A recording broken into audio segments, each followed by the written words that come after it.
देखो क्या टॉपिक चल रहा था।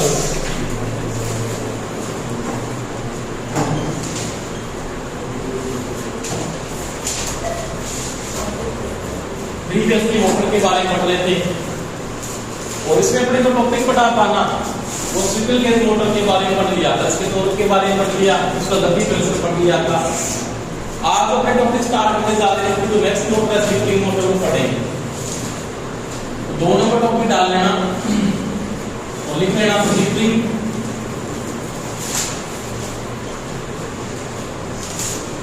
Induction motor.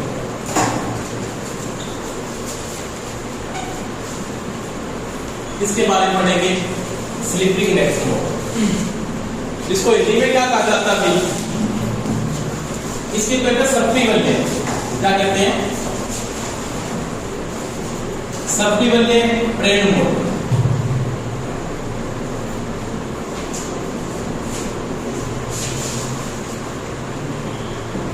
बल्ले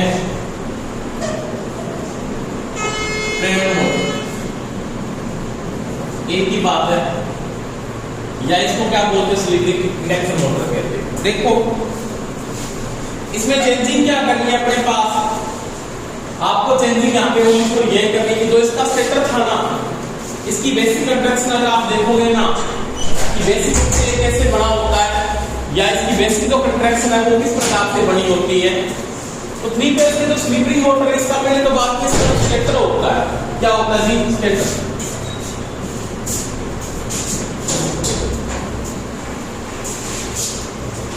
स्टेटर के मान में कोई चेंजिंग नहीं है, तो स्टेटर आप पहले यूज करें, कोई प्रकार का स्टेटर यहाँ पे यूज होता है। स्टेटर किस प्रकार का यूज होता है? इस प्रकार से आपने किसमें यूज किया? सिंगल फेज मोटर में यूज किया। इसको अपने क्या बोला था हिंदी में? गिलहरी पिंजरा प्रेरण मोटर के समान होता है। गिलहरी पिंजरा प्रेरण मोटर के समान होता है, यानी इसका जो स्टेटर है उसी प्रकार से स्टेटर किसका बना होता है? स्लिपिंग मोटर का बना होता है। अब स्टेटर पे अपने को पता 3 फेज की आप वाइंडिंग डालोगे और एयर डिफेंस भी को पता क्या रखते हैं, उसको डीसी में रखते हैं। तो स्टेटर के मान में कोई चेंजिंग नहीं होगी। चेंजिंग किसमें होगी? तो वो होगी रोटर में। ये बहुत इंपॉर्टेंट चीज है यहाँ, यानी स्लिपिंग इंडक्शन मोटर और सिंगल केज मोटर में आपको पूछ लेता है कि समरूपता का गुण क्या पाया जाता है। समरूपता का गुण यही होता है कि स्टेटर दोनों का क्या रहता है? समान ही रहता है।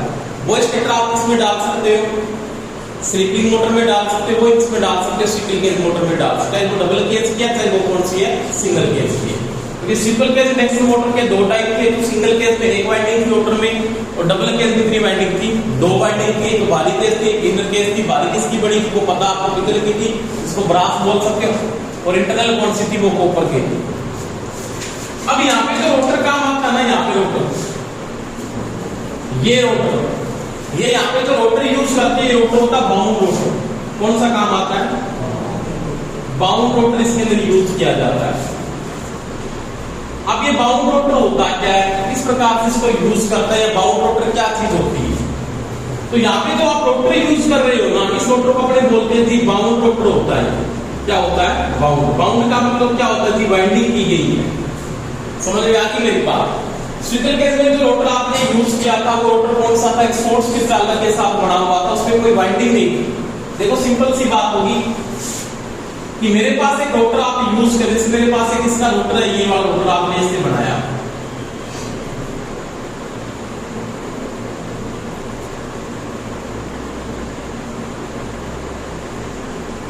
ठीक है।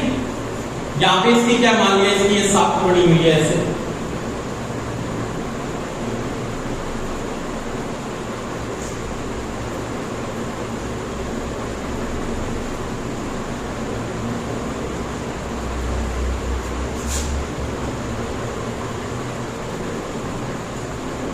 इसके साथ है, ठीक है।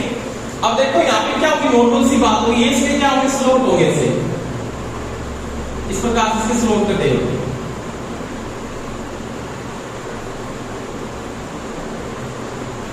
बात समझ में आ गई? अब जो अपने पास गिलहरी पिंजरा प्रेरण मोटर है उसके अंदर स्लोट नहीं होते, सीधी आप बारें डालते हो, बारें को क्या कर देते हो? सोर्स फिट कर देते हो। इनके स्लोटों के अंदर क्या स्थापित करेंगे? वाइंडिंग करेंगे। यानी यहाँ पे क्या करेंगे? आप वाइंडिंग को डालते हो ऐसे, ये वाली बात। स्लॉट का तो हिंदी में क्या बोलते हैं जी, खांचे कहते हैं।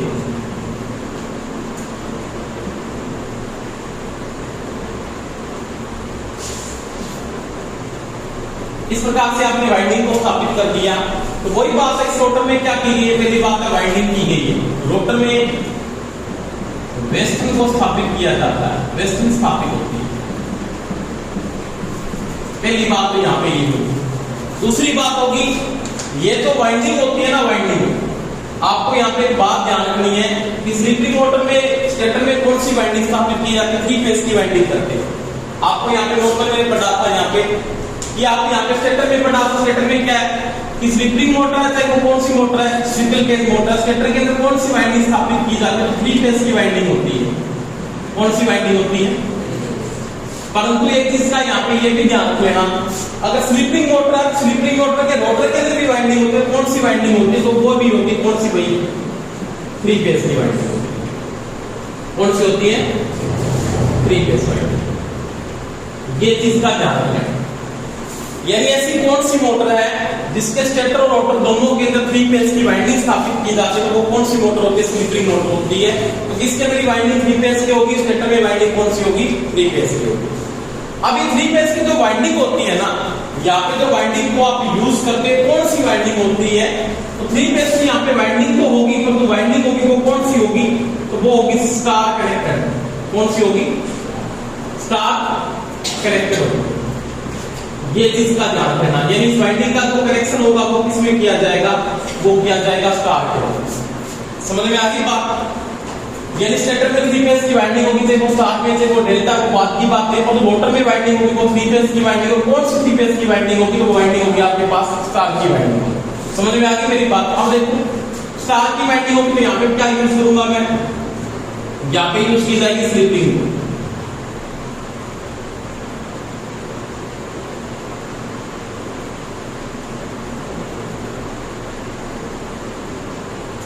ये स्लिपिंग को यूज करूंगा। और स्लिपिंग के साथ क्या लगाया जाएगा? Carbon boost. किसको यूज करूंगा? Carbon boost. 3 स्लिपिंग यूज होगी, तीनों के साथ आपने यहाँ पे कार्बन बूस्ट को यूज कर लिया। इस प्रकार से कार्बन बूस्ट लगे हुए। ठीक। अभी वाइंडिंग होगा, या फिर वाइंडिंग इसका जो कनेक्शन होगा ना, वो किसके साथ होगा? वो होगा स्लिपिंग के साथ। ऐसे आपने इसका जो कनेक्शन है वो स्लिपिंग के साथ ऐसे जोड़ दिया। स्लिपिंग के साथ ऐसे कनेक्शन इसका क्या होगा? जुड़ा होता है। यहाँ पे आगे क्या होगा? आगे रेजिस्टेंस लगे होते हैं 3, और वो किस कनेक्टेड होंगे? वो भी स्टार कनेक्टेड ही होते हैं। इस प्रकार से समझ में आगे बात पढ़ेंगे किस प्रकार से इसको यूज किया जाता है। तो यहाँ पे ध्यान रख लेना, यहाँ पे तो स्लिपिंग की संख्या होती है ना, किसके अंदर? रोटर में। तो यहाँ पे कितनी स्लिपिंग यूज होगी? तो यहाँ पे 3 स्लिपिंग यूज होती है। समझ में आ गई? 3 स्लिपिंग यूज होते हैं, और तीनों स्लिपिंग किसके साथ जुड़ी होती है? वो बाह्य रेजिस्टेंस के साथ जुड़ती है। यानी तीनों स्लिपिंग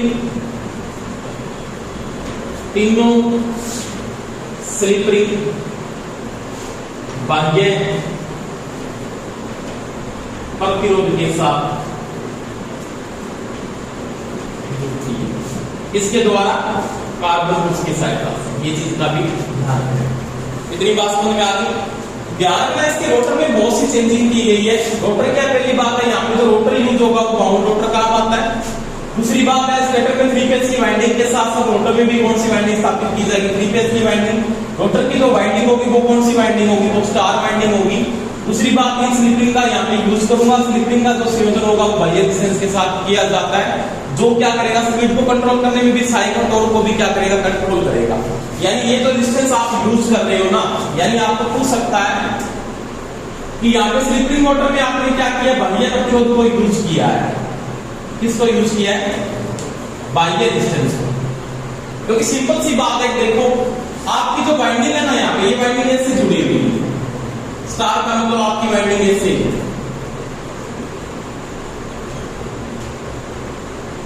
ये स्टार की वाइंडिंग है, और प्रत्येक वाइंडिंग के श्रेणी क्रम में मैं किसको यूज कर रहा हूं? रेजिस्टेंस को। ऐसे आपने यूज कर लिया मान लीजिए इस प्रकार से।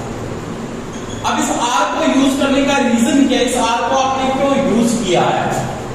तो बाह्य रेजिस्टेंस का मतलब होता है यहाँ पे तो इसका जो रेजिस्टेंस है ना, इसको अपने क्या बोलते हैं जी, R2 कहते हैं। क्या कहते हैं, क्यों कहते हैं, क्योंकि रोटर का जो रेजिस्टेंस है उसको अपने क्या बोला था, R2 का था। इससे पहले आपने बात की थी रोटर रेजिस्टेंस को क्या बोला था आपने, R2 का था।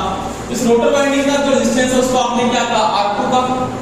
अगर R2 का मान इंक्रीज होता है तो आपको पता है टॉर्क का मान भी क्या होता है, इंक्रीज होता है। तो मेन मकसद यही रहेगा कि टॉर्क का मान बढ़ाते हो, टॉर्क के साथ साथ इसके द्वारा आप क्या कर सकते हो, स्पीड को भी कंट्रोल कर सकते हो। क्योंकि मेरे को पता है कि रेजिस्टेंस का मान बढ़ेगा तो स्लिप क्या होगी, बढ़ेगी, और रोटर रेजिस्टेंस का मान अगर कम होगा तो स्लिप का मान क्या होगा, कम होगा, स्पीड आपकी क्या होती है, बढ़ती है। तो बात की बातें इसमें पढ़ेंगे, फिर ये बातें इतनी नोट करो इसको।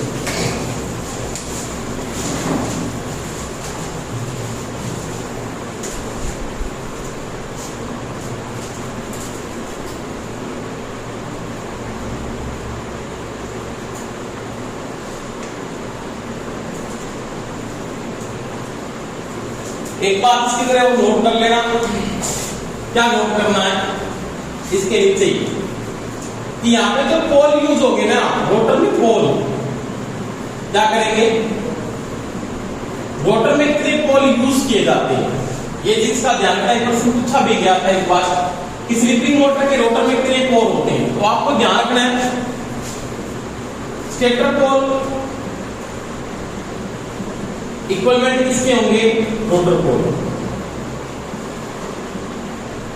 समझ में आ गई मेरी बात। स्टेटर के पोल रोटर के पोल के बराबर होते हैं। स्टेटर में पोल होंगे, पोल किसमें होने चाहिए, रोटर में। अगर नहीं होंगे ना तो ये मोटर टॉर्क को मेंटेन नहीं कर सकते, मोटर स्टार्ट नहीं होगी। अगर ऐसा नहीं होता है कि आपके पास तो कोई ये पूछ लेता है कि यहाँ पे पीएस का मान, पीएस का मतलब क्या हुआ, स्टेटर के पोल बराबर में क्या होना चाहिए, पीआर, इक्वलमेंट बराबर आने चाहिए इस मोटर में, स्लिपिंग मोटर में। अगर ऐसा नहीं होता है, अगर कोई ये ज्यादा या ये ज्यादा, तो मोटर आपका टॉर्क मेंटेन नहीं कर पाएगी, मोटर स्टार्ट नहीं होती। ठीक है, समझ में आ गई बात। स्टेटर के पोल रोटर के पोल के बराबर होने चाहिए। अगर ऐसा नहीं होता है तो मोटर स्लो स्टार्ट कभी नहीं होगी, मोटर स्टार्ट नहीं हो सकती है। तो इसका जो टॉर्क होगा बाद में वो क्या होगा, शून्य होगा। ठीक है, ठीक है।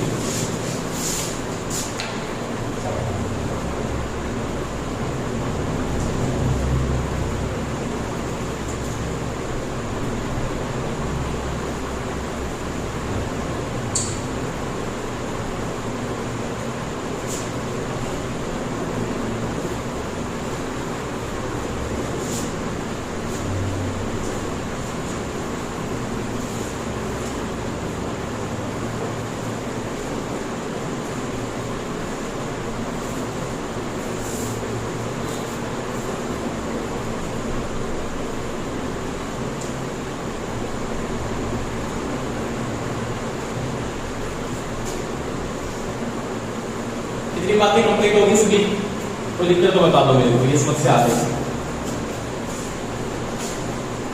ये मुख्य मैंने पॉइंट आउट करके लिखा दिया आपको, इसके बाद कोई समस्या नहीं आएगी। कहा है किसी के दिक्कत भाई, बोलो नहीं, आगे लिखो।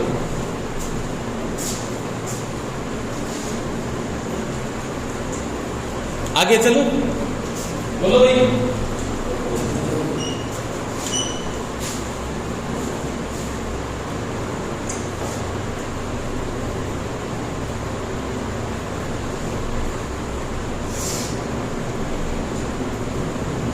अब देखो इसके बाद क्या कंडीशन है,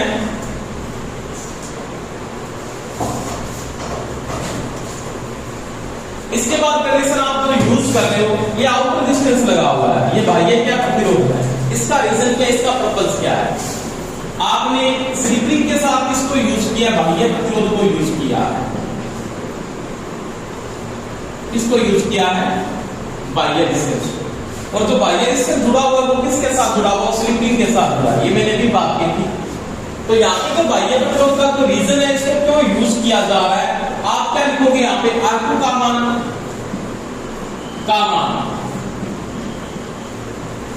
इंक्रीज करने के लिए या बढ़ाने के लिए। समझ में आ गई मेरी बात। यानी बाह्य रेजिस्टेंस का जो यूज किया गया है वो रोटर वाइंडिंग का रेजिस्टेंस बढ़ाने के लिए यूज किया गया है। अब देखो रोटर वाइंडिंग का रेजिस्टेंस बढ़ाने से आपको क्या फायदा है, ये चीज देखो पहले तो बात है। रोटर वाइंडिंग का जो R2 आपको पता बढ़ता है, तो आपने पढ़ा था कि टॉर्क इसका जो समानुपाती होता है IR हाईएस्ट इनटू क्या होता है cos फाई। ये बात आपने पढ़ी थी। और cos फाई इक्वल टू आपने ये पढ़ा था R2 बटा में Z2, ये cos फाई 2 था। आपका cos फाई जब इंक्रीज होगा या cos फाई 2 जब इंक्रीज होता है तो आपका टॉर्क क्या होता है, बढ़ता है। और मैंने कल भी बात बताई थी कि cos फाई होता है ना, वो होता है cos फाई 2 होता है, वो R2 के क्या होता है, समानुपाती होता है। अगर आप R2 का मान बढ़ाते हो तो पावर फैक्टर आपका बढ़ेगा, और पावर फैक्टर बढ़ेगा तो आपका क्या बढ़ेगा, टॉर्क भी बढ़ता है। समझ में आ गई नहीं बात? पहली बात है ये टॉर्क को बढ़ाने के लिए, मेन मकसद तो ये टॉर्क को बढ़ाने के लिए यूज किया गया है। दूसरी बात, अगर ये डिस्टेंस फिक्स नहीं है, अगर ये वेरिएबल डिस्टेंस, आप इसको परमानेंट यूज नहीं कर सकते। क्या नहीं यूज कर सकते, परमानेंट। अगर आप इसको परमानेंट यहाँ पे लगा के छोड़ देते कि आपने क्या किया, यहाँ पे वाइंडिंग डाली स्टार की, इस वाइंडिंग को अंदर ही शॉर्ट कर लिया, मान लिया, कर सकते थे आप ऐसा? स्टार की वाइंडिंग डाल के उसको अगर शॉर्ट कर सकते, बिल्कुल कर सकता था, स्लिप नहीं आने की कोई आवश्यकता नहीं थी। तो क्या होता, रोटर वाइंडिंग का डिस्टेंस बढ़ जाता। आपने स्टार्टिंग में रोटर वाइंडिंग का डिस्टेंस बढ़ा के फिक्स कर दिया, तो क्या होगा, परमानेंट डिस्टेंस का मान आप अगर ज्यादा यूज करोगे तो क्या होगा, कॉपर लॉस बढ़ जाएगा रोटर का। रोटर का कॉपर लॉस बढ़ेगा तो आपकी क्या होगी, स्पीड कम हो जाएगी, दक्षता कम हो जाएगी। समझ में आ गई मेरी बात? तो परमानेंट इसको यूज नहीं करके, आपको टॉर्क जब कब चाहिए, आपको टॉर्क चाहिए स्टार्टिंग के, आपको जो R2 का मान चाहिए वो इनको स्टार्टिंग में चाहिए, स्टार्टिंग में इसको इंक्रीज करना, बाद में इसको क्या करना, डाउन करना। ठीक है, तो ये जो R2 का मान अगर परिवर्तित है, अगर ये वेरिएबल डिस्टेंस है, कौन सा है ये, अगर वेरिएबल डिस्टेंस आप यूज कर रहे हो, अगर आपके पास ये वेरिएबल प्रतिरोध है या वेरिएबल आप डिस्टेंस को यूज कर रहे हो, या परिवर्तनशील प्रतिरोध आप यूज कर रहे हो, तो उसके साथ आप किसको कंट्रोल कर सकते हो, आप स्पीड को भी कंट्रोल कर सकते हो। समझ में आ गई बात? गति को भी कंट्रोल कर सकते हो। और कितनी गति कंट्रोल की जा सकती है R2 के द्वारा, तो R2 के द्वारा 50% से 100% के मध्य गति नियंत्रित की जा सकती है, नियंत्रित की जा सकती है। बात समझ में आई? इसलिए ये चीज का यहां पे ध्यान रखें। दो काम करेगा R2। पहली बात है टॉर्क को कंट्रोल करेगा। R2 का मान बढ़ाने का रीजन मैंने भी बताया था, यहाँ पे टॉर्क को पहली बात को टॉर्क को कंट्रोल करेगा। स्टार्टिंग टॉर्क आपका ज्यादा है, बाद में क्या आपने फिक्स को यूज किया तो स्टार्टिंग टॉर्क को मेंटेन किया, गति को नहीं बढ़ा सकता। बाद में वेरिएबल का मतलब होता है डिस्टेंस का मान चेंज होना। वेरिएबल का मतलब होता है, इसके साथ इसलिए रियोस्टेट ऐसे लगा दिए, वेरिएबल हो गए। समझ में आ गया? इनका मान मैं कम ज्यादा कर सकता हूं, तो आप इसके द्वारा स्पीड को भी कंट्रोल कर सकते हैं। और स्पीड का मान 50 से 100% के मध्य, मतलब कहना क्या चाहता है, अगर इस मोटर की गति है ना 1500 आरपीएम है, मान लिया आप 800 से 1500 के बीच में गति को लगभग चेंज कर सकते हैं। 50% का मतलब होता है इसकी 750 आरपीएम आती है लगभग, तो आप लगभग 800 से 100%, 800 से 1500 के बीच में गति को चेंज कर सकते हैं। ऐसा नहीं कि 200 आरपीएम, ऐसा नहीं होगा। आपको पूछ सकता है स्लिपिंग मोटर में अगर आप वेरिएबल डिस्टेंस को यूज कर रहे हो, भाई मतलब तो वेरिएबल टाइप अगर आप यूज किया जा रहा है तो उसके द्वारा स्पीड को कंट्रोल किया जा सकता है। तो कितनी गति कंट्रोल की जा सकती है, तो आप लिखोगे 50 से 100% के मध्य गति कंट्रोल की जा सकती है। यानी आधी गति से पूर्ण गति के मध्य स्पीड को आप कंट्रोल कर सकते हो। जैसे सिंपल बात करूं, इसकी आधी गति कितनी होगी, 750 आरपीएम, तो 750 से 1500 के बीच में गति कंट्रोल कर सकता हूं, किसके द्वारा, बाह्य प्रतिरोध के द्वारा, अगर वो वेरिएबल लगा हुआ है। बात समझ में आ गई बात? तो ये पॉइंट इसके नोट कर लो आप।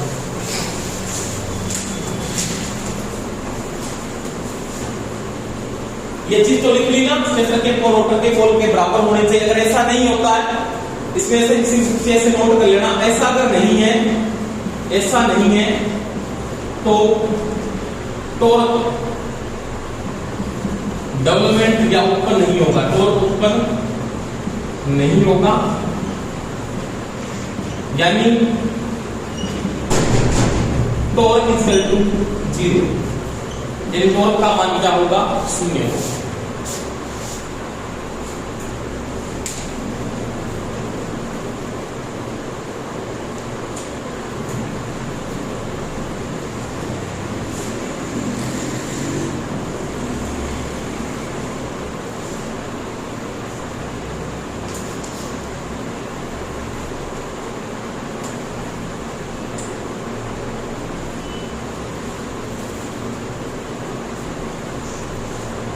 यहाँ तक कोई समस्या तो बता दो मेरे को, है किसी के? देखो मेन पॉइंट है यहाँ पे, बहुत इंपॉर्टेंट टॉपिक इसी पे चलेगा कि मुख्य बातें क्या क्या है। आपको 2-3 पिछली बार पूछा था कि स्टेटर के पोल रोटर के पोल के बराबर नहीं है तो क्या होगा, तो यहाँ पे यही होगा। ऐसा होने से क्या होगा, टॉर्क उत्पन्न नहीं होता, मोटर स्टार्ट नहीं होती है। अगर टॉर्क का मान 0 तो मोटर स्टार्ट हो जाएगी, मोटर स्टार्ट नहीं हो सकती। दूसरी बात है, अगर बाह्य कंट्रोल आप R2 को यूज कर रहे हो, बढ़ाने का रीजन आपको पता है, मुख्य रीजन यहाँ पे क्या, टॉर्क को बढ़ाना है। अगर R2 वेरिएबल है तो आपको स्पीड कंट्रोल की जा सकती है, कितनी स्पीड कंट्रोल की जा सकती है, R2 के द्वारा 50 से 100% के बजाय स्पीड को कंट्रोल किया जा सकता है। जैसे मैंने कल आपको एक बात बताई थी कि स्लिप का मान 25% होता है ना, स्लिप का मान 25%, तो उसमें R2 का मान X2 के क्या होता है, बराबर होता है। इस मोटर में सिंगल केज मोटर में उस समय उसका जो टॉर्क होता है लगभग कितना होता है, 250% टॉर्क के साथ वो क्या होती है, मोटर स्टार्ट। इस मोटर का टॉर्क तो बहुत ज्यादा होता है, ये लगभग 400 से 600% टॉर्क मेंटेन कर सकती है। बहुत हाई टॉर्क होता है इस मोटर का, तो हाई टॉर्क के साथ ये क्या हो सकती है, स्टार्ट हो सकती है।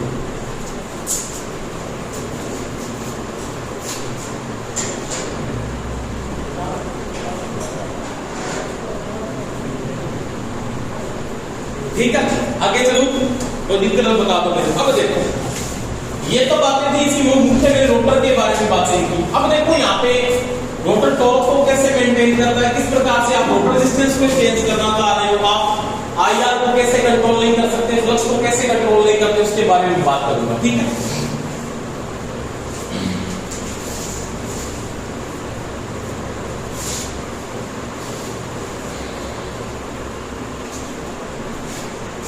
आराम से देखना बोर्ड पे, कोई समस्या है तो मेरे को बता देना।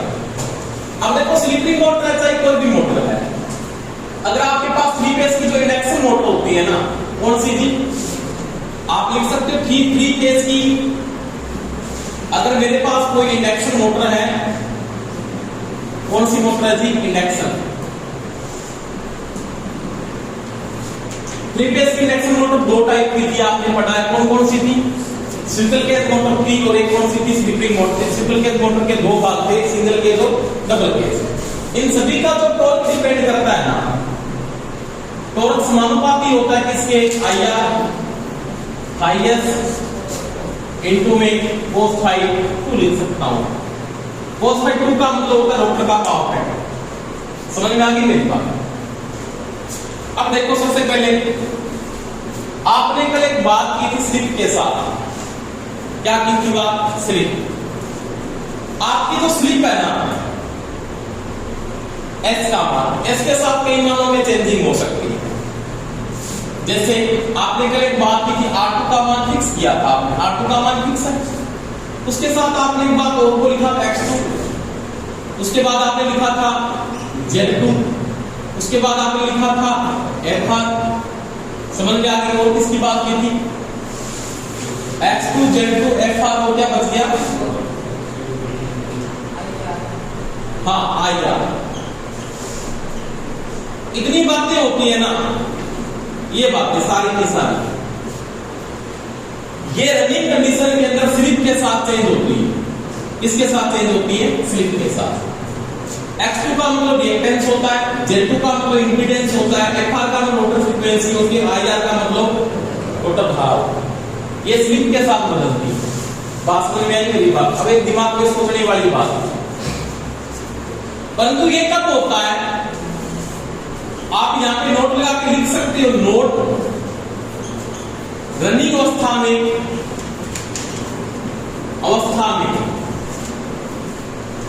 स्लिप के साथ, इसके साथ ही स्लिप के साथ इनका मान बदलता है, इनका मान बदलता है। परंतु कंडीशन कौन सी होनी चाहिए, रनिंग होनी चाहिए। क्या होनी चाहिए, रनिंग। ये बात समझ में आ गई सभी?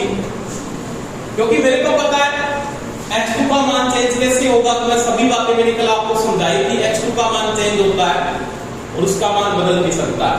इसके साथ एक बात और भी लिखी थी मैंने यहाँ पे, स्लिप के साथ E2 का मान भी चेंज हो सकता है। इसका मान चेंज हो सकता है, E2 का रोटर का इलेक्ट्रोमोटिव उसको बदल सकता है, बिल्कुल बदलता है। तो यहाँ पे ये भी चेंजिंग में आ सकता है, इसके साथ ये भी बदलाव कर सकता है।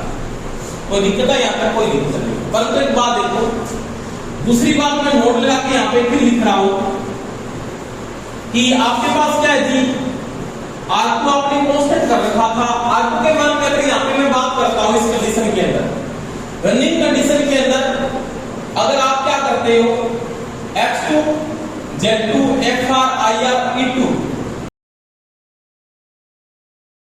परंतु R2 का मान स्थिर कर सकते हो, आपकी मर्जी है। ये स्थिर था पहले, क्या था, कांस्टेंट, परंतु अब इसको मैं कांस्टेंट रख नहीं रहा क्योंकि मैंने इसके साथ क्या लगा दिया, वेरिएबल लगा दिया। वो बात अलग थी, कांस्टेंट किसमें था, तो वो सिंपल केस में था। आपको एक चीज का ध्यान रखना है कि स्लिपरी मोटर के अंदर ये कांस्टेंट नहीं रह सकता, इसको आप चेंजिंग में ला सकते हो। रनिंग कंडीशन के अंदर भी मैंने बात की, वेरिएबल लगा हुआ डिस्टेंस मोटर के साथ, तो आप चेंजिंग कर सकते हो R2 के मान में। बात समझ में आ गया मेरी। परंतु यहाँ पे क्या था, सिंपल केस मोटर में ये चेंज हो रहे थे, परंतु ये क्या था, स्थिर था। तो वो सिंपल केस मोटर की बात थी। यहाँ पे आप ऐसे लिख सकते कि R2 का मान स्थिर है। अब देखो, 2 नंबर कंडीशन में बोल रहा हूं, स्टार्टिंग कंडीशन में, स्टार्टिंग अवस्था में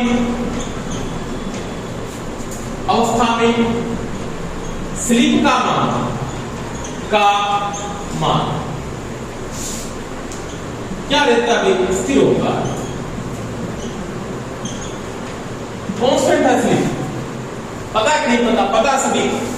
क्या स्टार्टिंग कंडीशन में स्लिप चेंज हो सकती है, नहीं हो सकती। स्टार्टिंग कंडीशन में स्लिप का मान क्या होता है, 1 होता है। कितना होता है, 1। तो मेरे को पता है X2 Z2 FR IR और क्या हुआ, E2, ये सभी के सभी जब स्लिप का मान क्या था, यहाँ पे 1 था, तो ये सारे के सारे क्या हो गए भाई, स्थिर हो गए। इसके समझ में बात ये नहीं है, सभी के आगे आ गई। क्यों, X2 का मान कांस्टेंट है, फ्रीक्वेंसी चेंज नहीं हो रही है, FR चेंजिंग में नहीं आएगा, Z चेंजिंग में, R फिक्स है तो Z भी चेंजिंग में नहीं आ रहा, IR तो भी कांस्टेंट फ्लो हो रहा है, E2 का मान भी फ्लो हो रहा है। इसका कहने का मतलब होता है, अब यहाँ पे एक चीज और भी फिक्स हो गई, जब IR का मान फिक्स हो गया तो आपको पता है जो फ्लक्स है ना फाइएस, वो भी क्या है, कांस्टेंट ही है। फ्लक्स भी क्या है, स्थिर है, वो स्टेटर का आपका स्थिर रहेगा। इसका मतलब क्या हुआ, यहाँ पे ये और ये दोनों पार्ट स्लिपरिंग मोटर के हो, चाहे आपके पास स्विटल केस की मोटर हो, आपके ये दोनों पार्ट हैं, तो स्टार्टिंग कंडीशन में क्या है, कांस्टेंट वैल्यू को रख रहे हैं। IR का मान चेंज हो रहा नहीं होगा, क्यों नहीं चेंज हो रहा, स्लिप का मान फिक्स है, 1 है, वो फिक्स ही प्रकरण को फ्लो करेगा। समझ में आ गई मेरी बात। दूसरी बात, स्टेटर का फ्लक्स वो भी क्या है, E2 के साथ कांस्टेंट हो चुका है। तो क्या आपको पता है, मैंने आपको बताया था, इसमें बताया था, ट्रांसफार्मर में बताया था, जब तक आप लोड को मेंटेन नहीं करोगे, चेंजिंग नहीं करोगे ना, तो सेकेंडरी का फ्लक्स चेंजिंग में नहीं आता। आपने पढ़ा था, अच्छी बातें पढ़ी थी मैंने, कि मैंने इसको पूर्ण बार आपको बताया था। शून्य लोड भी मैंने बात की थी, अगर सेकेंडरी में अगर लोड को चेंजिंग करके इसका फ्लक्स बढ़ता है, वो फ्लक्स इसके ऊपर प्रभाव डालता है, जिसके कारण से I1 के मान में चेंजिंग होती है। बातें मैंने ट्रांसफार्मर में आपको प्रोवाइड किया था। अब देखो यहाँ पे फाइएस का मान स्थिर है, ये भी स्थिर है, ये भी स्थिर है। इसका मतलब स्टार्टिंग कंडीशन में स्लिपरिंग मोटर की स्टार्टिंग कंडीशन में क्या हुआ, स्टार्टिंग अवस्था में इन दोनों का मान क्या है जी, स्थिर है, यानी क्या है, कांस्टेंट है, इनके मान में चेंजिंग नहीं आ रहा। अब मेरे को टॉर्क चेंज करना, तो मेरे पास बचा क्या, ओनली फॉर cos फाई बचा, उसके साथ मैं चेंजिंग लाना चाहता हूं, उसके साथ मैं क्या करना चाहता हूं, बदलाव करना चाहता हूं। अब कैसे बदलाव कर रहा हूं, वो देखो यहाँ समझ में आ गई मेरी बात। तो मैंने यहाँ पे ये बात क्यों लिखी है, इसलिए लिखी है कि आप सोच रहे हो कि आप R2 में चेंजिंग क्यों कर रहे हो, आप रोटर की धारा को क्यों नहीं बदल सकते, नहीं बदल सकते रोटर की धारा, आप स्टेटर का फ्लक्स बदल सकते हो, नहीं बदल सकते, आप ओनली फॉर किसका मान चेंज कर रहे हो, cos फाई। तो यहाँ पे जो रोटर रेजिस्टेंस को लगाया गया है ना, जो R2 का जो मेन फंक्शन है, जिसका R2 का जो यहाँ पे मेन फंक्शन है ना, उसका ही है यहाँ, और उसका जो फंक्शन है ना, वो किसके लिए, टॉर्क के लिए, किसके लिए, टॉर्क के लिए, आघूर्ण के लिए किया गया है। क्यों, क्योंकि मेरे को पता है cos phi equal to, starting condition की अगर बात करूं तो आपका जो इंपीडेंस होता है, क्या होता है, Z2 बराबर होता है R2 स्क्वायर प्लस में H2 स्क्वायर का क्यूब होता है, ये H2 फिक्स होता है। तो रनिंग में मैंने आपको कल करवाया था, रनिंग कंडीशन में जो Z2 होता है वो किसके बराबर होता है, वो होता है R2 स्क्वायर प्लस में X2 into S की होल स्क्वायर का रूट होता है, ये एस क्या होता है, यहाँ पे स्लिप होता है, क्योंकि स्लिप के साथ मैंने भी बात की थी, स्लिप के साथ क्या चेंज होता है, रिएक्टेंस बदलता है। क्या बदलता है, रिएक्टेंस। समझ में आ गई बात। तो स्टार्टिंग कंडीशन में इसका मान स्थिर हो गया। अब R2 के मान में चेंजिंग की जा रही है। R2 का मेन फंक्शन है क्या यहाँ पे, तो मेन फंक्शन में आप पढ़ोगे cos फाई बराबर आपने पढ़ रखा है R2 बटा में Z2। अगर R2 का मान बढ़ेगा तो cos फाई 2 का मान क्या होगा, बढ़ेगा, और cos फाई जब बढ़ता है तो क्या बढ़ता है, टॉर्क बढ़ता है। इसका मतलब सीधी बात होती है कि cos फाई जो 2 होता है वो टॉर्क के क्या होता है जी, समानुपाती होता है। टॉर्क का मतलब होता है R2 के समानुपाती। आप cos फाई R2 का मान बढ़ाओगे तो आपका cos फाई बढ़ेगा, और cos फाई जब बढ़ता है तो आपका क्या बढ़ता है, टॉर्क बढ़ जाता है। समझ में आती मेरी बात, तो ये बातें नोट कर लो।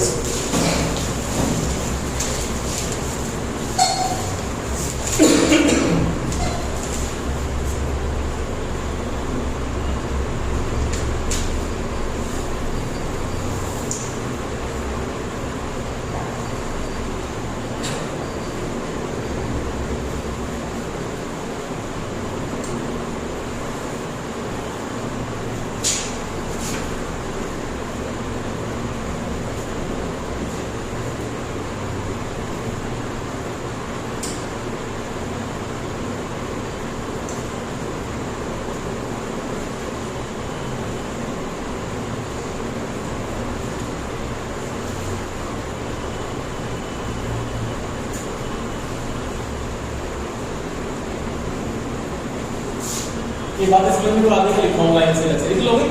ये बात आप लिख लेना इस कंडीशन में, ये बात इस कंडीशन में लिख लेना, नीचे थोड़ा लिखा दूंगा लाइन के अंदर। R2 का मेन फंक्शन है इसके लिए cos फाई को बढ़ाना है। cos फाई जब बढ़ेगा तो क्या बढ़ेगा, टॉर्क बढ़ेगा।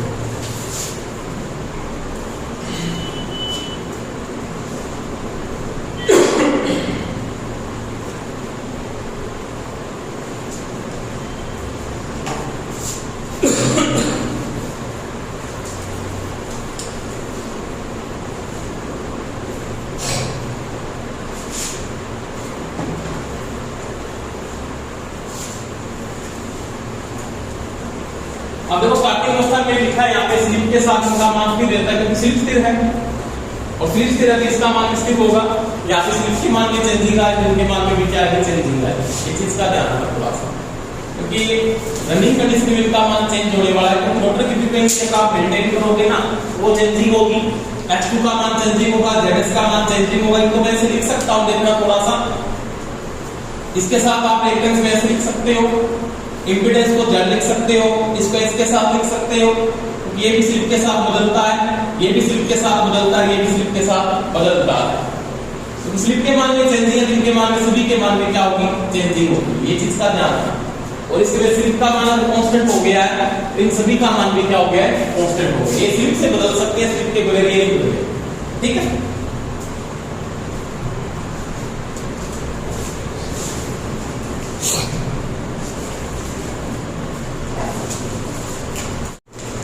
नीचे की लाइन में लिखो, नोट लगा के लिखो, नोट।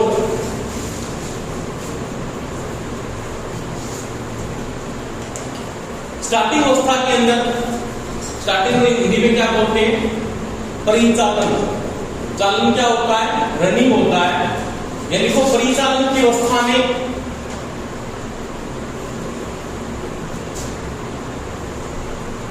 स्लिप का मान स्थिर 1 होता है, स्थिर 1 होता है, जिसके कारण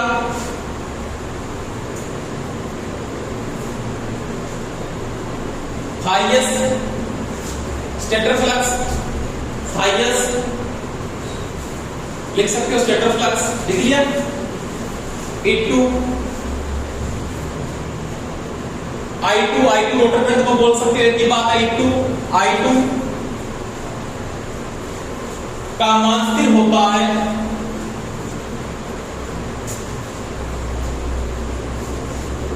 का मान स्थिर होता है। उस अवस्था में आघूर्ण को बदलने के लिए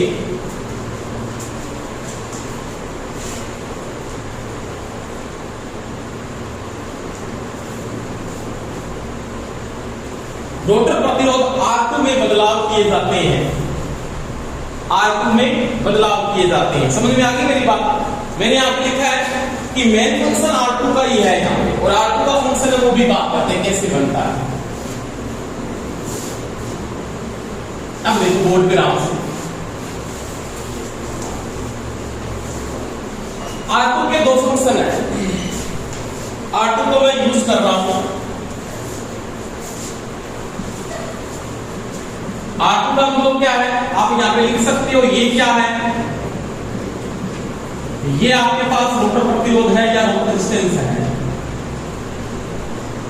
ठीक है। तो ये दो फंक्शन करेगा।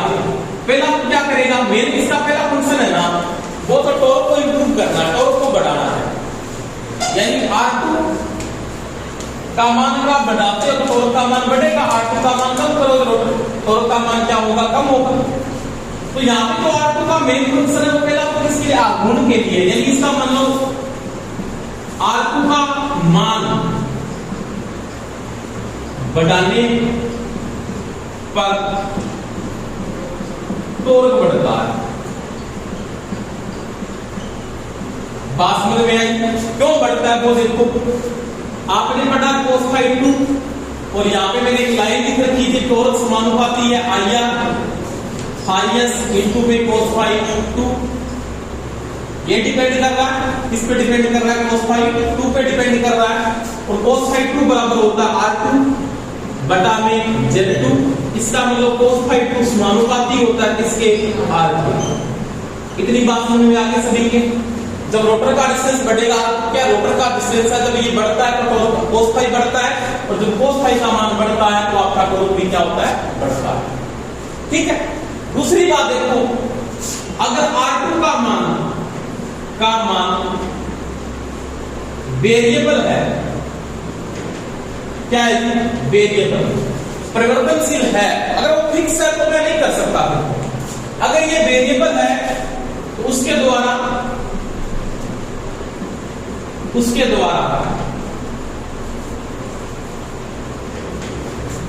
क्या किया जा सकता है, स्पीड कंट्रोल भी की जा सकती है।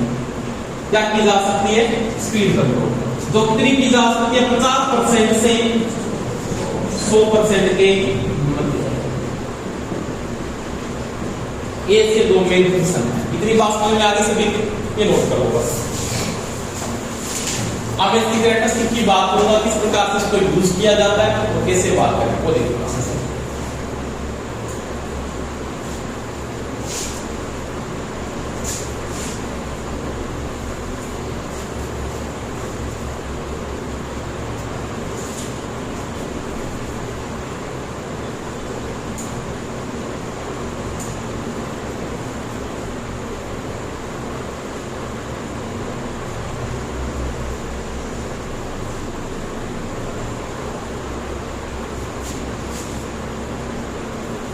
यहां पे जो है टॉर्क, ये स्पीड गति का मान 0,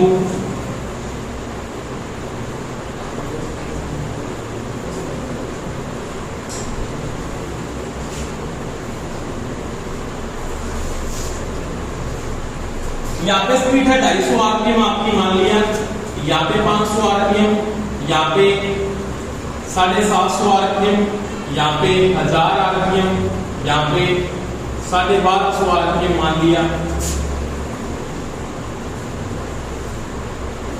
यहाँ पे 1500 आरपीएम और यहाँ पे मान लिया 1700 आरपीएम। ये स्पीड लेके चल रहा हूं। इधर क्या टॉर्क का मेरे पास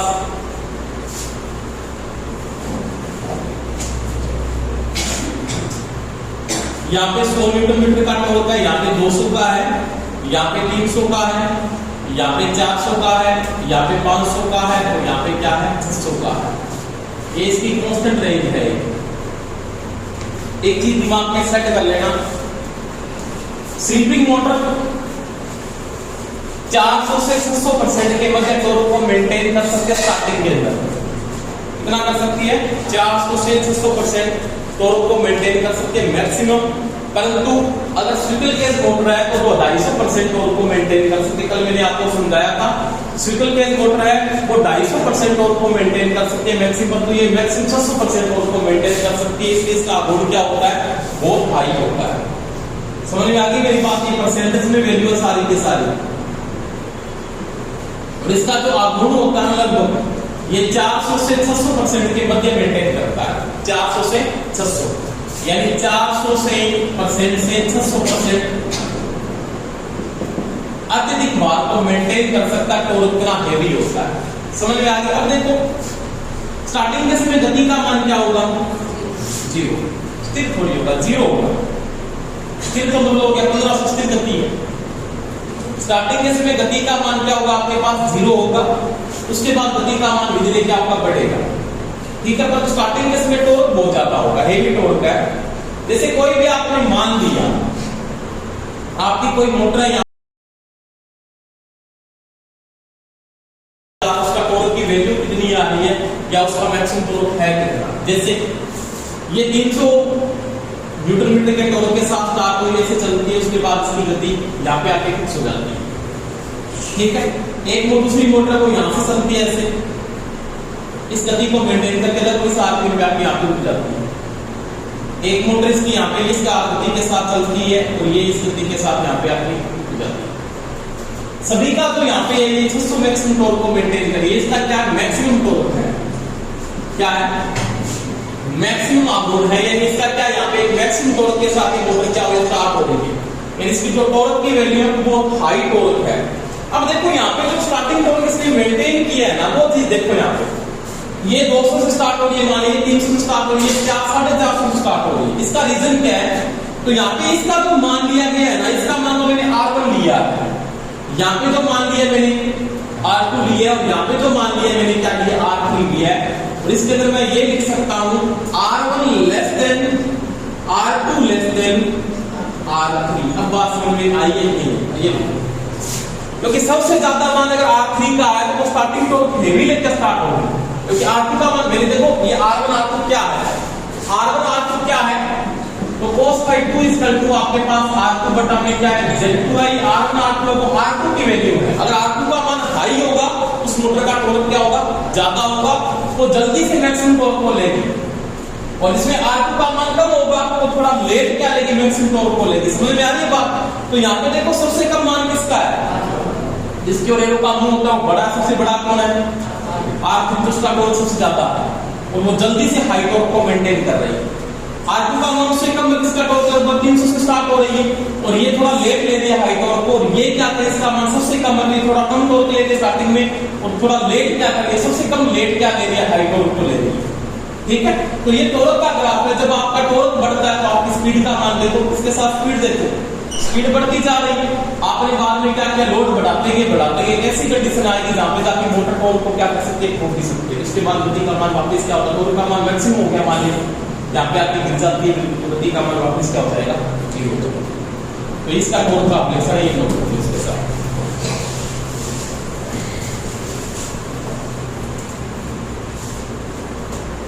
और ये जो टॉर्क है ना स्टार्टिंग वाले सारे के सारे, ये जो टॉर्क यहाँ पे इधर वाले हैं, तो ये तो आपके रनिंग के इसका है, ये तो रनिंग टॉर्क है।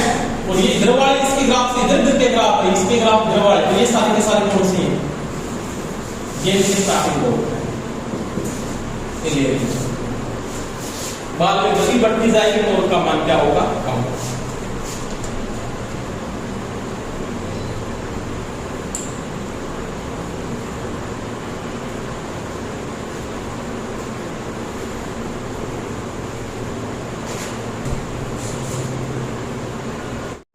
इसके बाद देखो ये मोटर कैसे बनी होती है, इसका सिस्टम कैसे होता है वो देखो। ये चीज आप नोट कर लेना दिमाग में कि जिसका R ज्यादा होगा, R क्या है? यहाँ पे R2 की वैल्यू है और ये जो ये R2 की वैल्यू को दिखाया गया है, जो मैंने सभी का अलग अलग मान बताया, इसमें इसका ये था, जिसका रेजिस्टेंस ज्यादा होगा वो जल्दी से हाई टॉर्क पे पहुंचती है। इसको फिक्स भी नहीं कर सकते, बाद में चेंजिंग करते गति को बढ़ाने के लिए। फिर जैसे R का मान कम होगा तो बाद में टॉर्क गिरता जाएगा, गति का मान क्या होगा? बढ़ता जाएगा। ठीक है, तो ये जब स्टार्टिंग होगा इधर क्या होगा? रनिंग होगा। इसके बाद देखो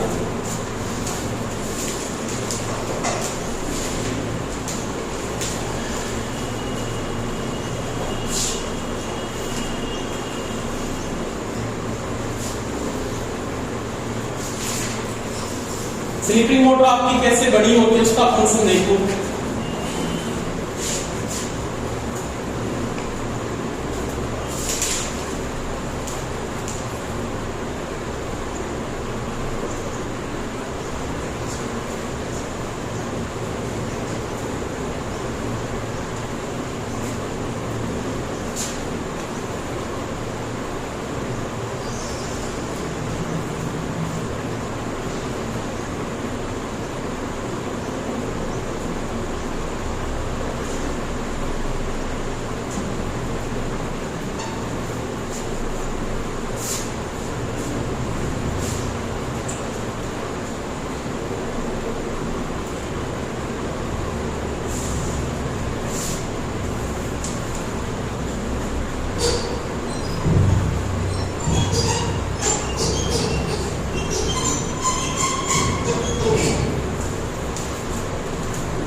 यहाँ पे 3 फेज की सप्लाई आ रही है आर वाई होगी, ठीक है।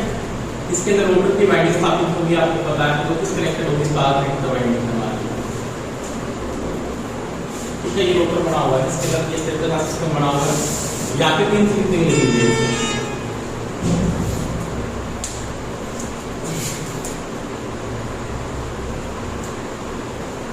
एक ये मान लो,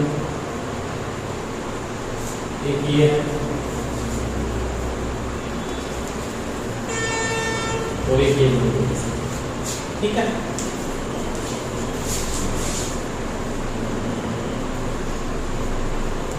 अब यहाँ पे भी कार्बन लगे हुए, यहाँ पे जैसे कार्बन को मैंने ऐसे यूज कर रखा है,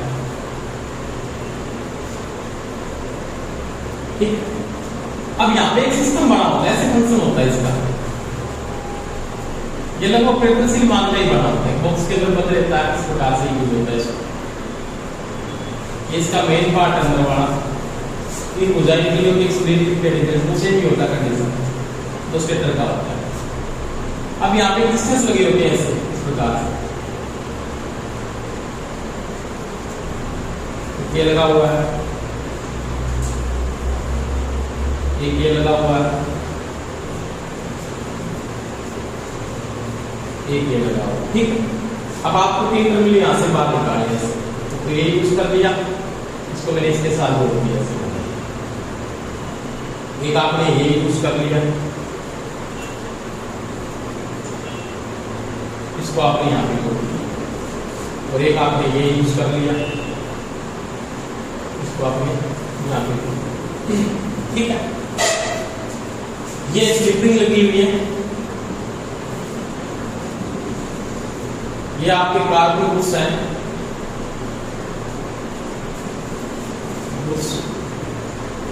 और ये है वेरिएबल रेजिस्टेंस, रेजिस्टेंस ये है, ठीक है। अब बोर्ड पे देखो पहले आप क्या फंक्शन है, इसके अंदर यहाँ पे वाइंडिंग की गई, अंदर वाइंडिंग में दिखा रहा हूं थोड़ी सी, ये जो अंदर इसके वाइंडिंग को किस कनेक्टेड है, स्टार बेस, इस प्रकार से। और ये वाइंडिंग किसके साथ, 3 स्लिपिंग है, 1 2 और ये 3, 1 2 और 3, तीनों स्लिपिंगों के साथ ये जुड़ी हुई है। समझ में आ गई बात है।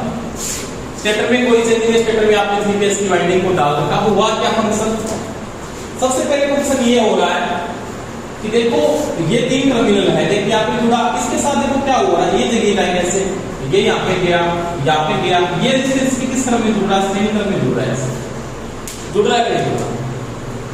इस प्रकार से ये रेजिस्टेंस देखो इसके श्रेणी क्रम में जुड़ गया है, इस वाइंडिंग, एक वाइंडिंग कोई पीरियड एक नंबर वाइंडिंग, यानी एक वाइंडिंग है,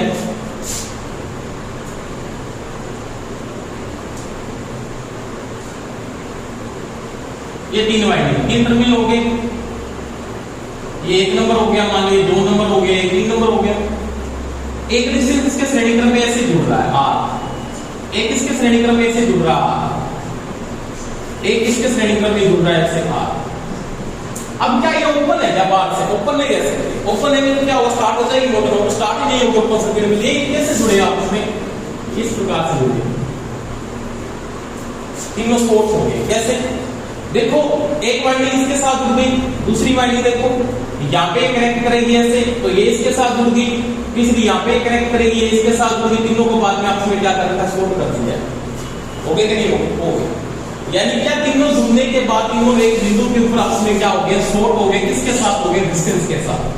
तो मेरे को पता है सभी के श्रेणी क्रम में R जुड़ा है, इसके कारण से R का मान क्या हुआ, इंक्रीज हुआ है, R का मान क्या हुआ, बढ़ा है, यानी जो R2 की वैल्यू हो क्या हो गया आपके पास, हाई हो गई। ये समझ में आई कि नहीं, बता दो मेरे आगे से, ठीक है।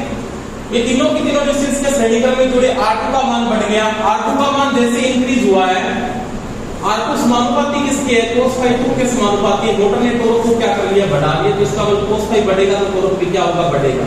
मोटर आपके इस टॉर्क के साथ क्या होगी, स्टार्ट होगी, मोटर टॉर्क के साथ स्टार्ट हो गया। अगर आपने R को फिक्स कर दिया ना, तो ऊपर उस बहुत बड़ी गति का मान गिर जाएगा, टॉर्क ज्यादा तो गति क्या होगी, कम होगी।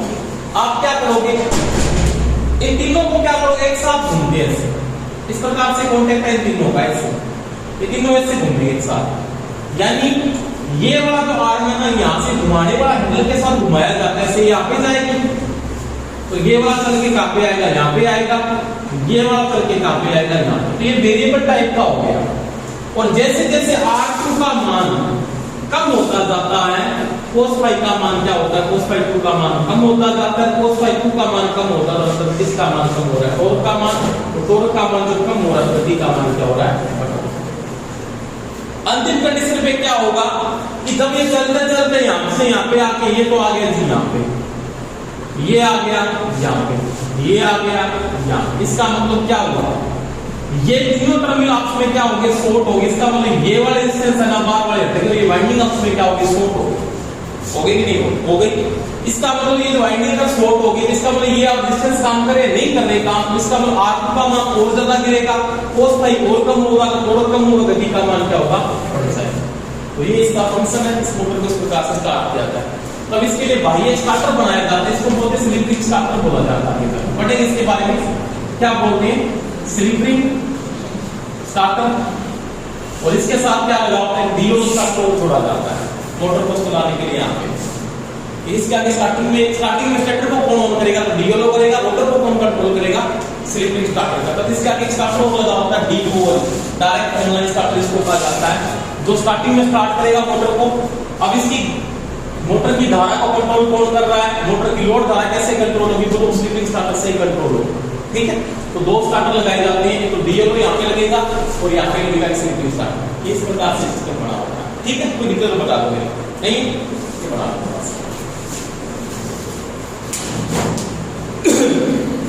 ठीक है, तो ये तो था भाई स्लिप रिंग स्टार्टर में किस प्रकार से इसको यूज किया, कैसे मोटर बड़ी होगी, इसमें कोई दिक्कत नहीं। अब देखो कंपैरिजन में थोड़ा सा बता देता हूं दोनों में क्या डिफरेंस है, वो लिख लो थोड़ा सा।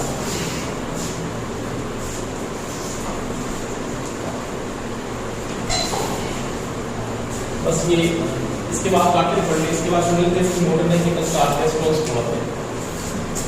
एक तो मोटर कौन सी आपके पास सिंगल केज मोटर, इसको अपने क्या बोलते हैं, गिलेरी, तीसरा ट्रेड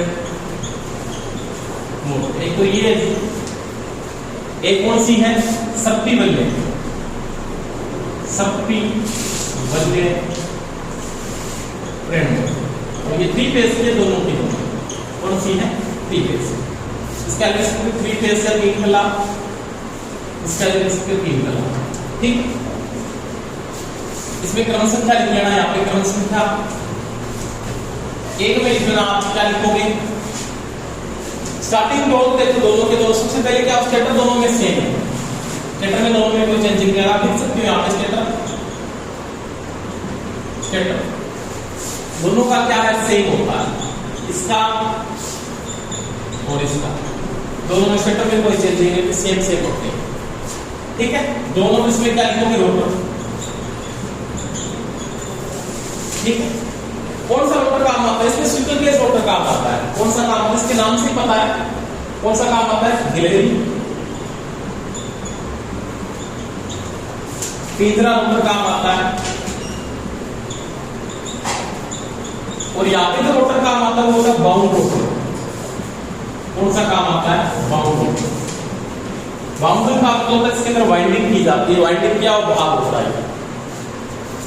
3 नंबर देखो इसका टीएस, टीएस मतलब क्या, टीएस क्या है, स्टार्टिंग कोड लिख सकता हूं, यहाँ पे टीएस क्या है तो आप लिख सकते हो स्टार्टिंग, आप लो स्टार्टिंग कोड। इसका क्या होता है, लो होता है, इसका निम्न होता है, इसकी बजाय इसका क्या होता है, हाई होता है। ठीक है, 4 नंबर आईएस का मान, आईएस का होता है स्टार्टिंग धारा। समझ में आ गई मेरी बात, स्टार्टिंग करंट लिख सकते हो यहां पे,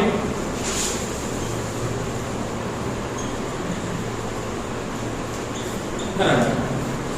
अब ये ज्यादा लगेगी, बहुत ज्यादा लगेगी, पहले ये बताओ, ये हाई लगेगी क्योंकि इसका लो। एक सिंपल बात है, आपको तो सेकेंडरी वाइंडिंग में डिपेंड करना, सेकेंडरी पे अगर फुल लोड स्टार्टिंग में हो गया ना, स्टार्टिंग में वहां पे करंट ज्यादा जाता है क्योंकि वहां पे रेजिस्टेंस का मान कम है, इसमें रेजिस्टेंस का मान ज्यादा कम है, तो आईआर का मान ज्यादा होगा, इसमें आईआर का मान कम होगा। वही बात इसमें करंट का मान क्या होता है, हाई होता है, और इसमें स्टार्टिंग करंट क्या होता है जी, लो होता है। 5 नंबर स्टार्टर कौन सा लगता है? स्टार्टर। इसमें स्टार्ट डेल्टा स्टार्ट डीओलो लगा सकते हो, 5 सीपी तक यूज किया जा सकता है, या कौन सा लगा सकते हो? Star delta. अब कौन से टाइप का है? स्टार डेल्टा कई टाइप के बनते हैं। एक तो बनता है नॉर्मल बन गया स्टार डेल्टा, एक सेमी ऑटोमेटिक, ऑटोमेटिक बन गया, तो कौन सा यूज करो वो आपकी मर्जी है। अब यहाँ पे क्या होता है? यहाँ पे वेरिएबल डिस्टेंस टाइप होता है इसका। कौन सा होता है? वेरिएबल रेजिस्टेंस टाइप, जिसमें अपने क्या लगाते हैं? स्लिपिंग स्टार्टर को यूज किया जाता है। वैसे कौन सा लिख सकते हैं इसके नीचे आप? Slip ring starter.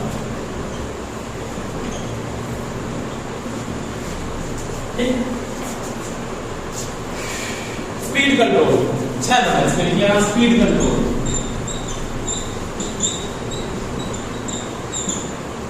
इसकी की नहीं जा सकती, स्पीड कंट्रोल करना बहुत मुश्किल है, नहीं होती है, नहीं होती,